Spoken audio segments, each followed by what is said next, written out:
Welcome back to linear algebra. We're going to jump into Anki to start off with. All right. Here we go. Elementary linear algebra.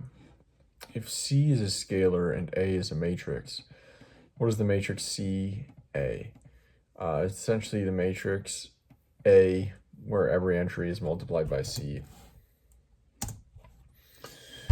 What is the augmented matrix of a linear algebra or a linear system? An augmented matrix is like a representation of the linear system. Yeah. It's a rectangular array of numbers that represents the linear system. I'd say good because rectangular array is just a matrix. Assuming that A and B meet the size requirements to be added and subtracted, how might you compute A plus B and A minus B? Essentially, you're just going to take every corresponding entry and either add them for addition or subtract it for subtraction. If A equals bracket A sub ij, what does A sub 22 or 22 mean? It means, denotes that, it denotes that, shoot, I didn't mean for that thing to come on AC. It's going to denote that the matrix A 22 equals, basically lowercase a sub 22. And that means that the matrix is 2 by 2. All right, that's it. I'm gonna grade my work from yesterday and turn off the AC, and then I'll be back to recall. And yeah, I'll be back in a second. All right, nothing of note there. Got all the problems right yet from yesterday, so solid. And I'm gonna continue doing more practice problems. I'll be back to recall in a bit. All right, guys, I would say some huge progress here. We'll get into that in a second. Okay, we haven't graded that. It was part of the problem from today. Started out with a true or false from 1.1, little recall. Can you multiply a row through of an augmented matrix by 0? No, you cannot. Computing this, a squared minus 2a plus 1 given a. It's a 2 by 2 matrix. It's not too difficult. This is what is this actually? This is 24, so you got to find where A and C commute given what are the values of A? So A's entries are A, B, C, D. That's C right there. Find all values of A, B, C, and D. So we did that.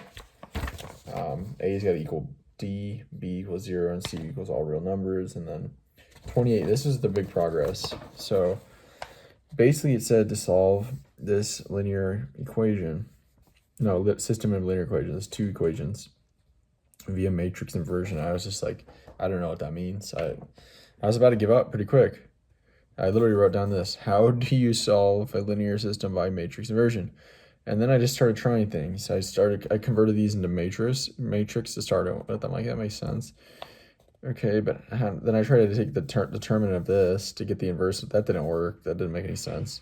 So then I pulled out x1 and x2 from that matrix, and that gave me 3 matrices. And then I found the inverse of that matrix, and then it started to click. Then I canceled out both those matrices on that side via the inverse. I canceled out this one with the inverse, multiplied both sides by the inverse once I found it, and then basically had this equals this, and then multiplied these two matrices together to get x equals that. Well, x1 equals that, x2 equals that. Checked it, literally got it right. I think that was just a massive step in being able to be like, yeah, I can actually do this. I do know this stuff. I just gotta sometimes think and reason it through, but I have the skills now to do a lot of this stuff. So it's just like the same thing here. I was like, we gotta find 8 ways that eight values of A in which A2 equals I sub 3. And I'm like, what is I sub 3? And I just literally was like, I sub 3 equals question mark? Like, what does that equal? And then I was going to put the 2 by 2, and then I'm like, oh, it's a 3 by 3. That's what it's got to mean.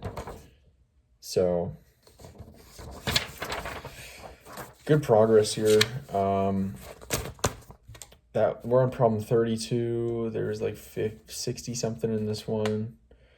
We're doing every other even, so I'd say probably 2 more days. Who knows? In 1.4, and then we'll get into the flashcards. Then we'll be in a 1.5, which is elementary matrices and method for finding the inverse of A. We already found the inverse of A. Why are we doing it again?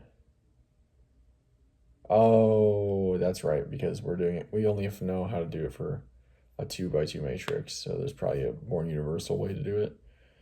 And learn what elementary matrices are. Anyway, solid progress. That's it for today. It's funny because I'm gonna end up spending like 100 days. No, like 200 days. Literally 200 days, bro. I'm gonna end up spending 200 days studying just matrices. Wow, that's crazy talk. Considering that's only one chapter of this book. That's insane. Whatever. That's crazy. Anyway. Yeah. Anyway, that's it for today. See ya.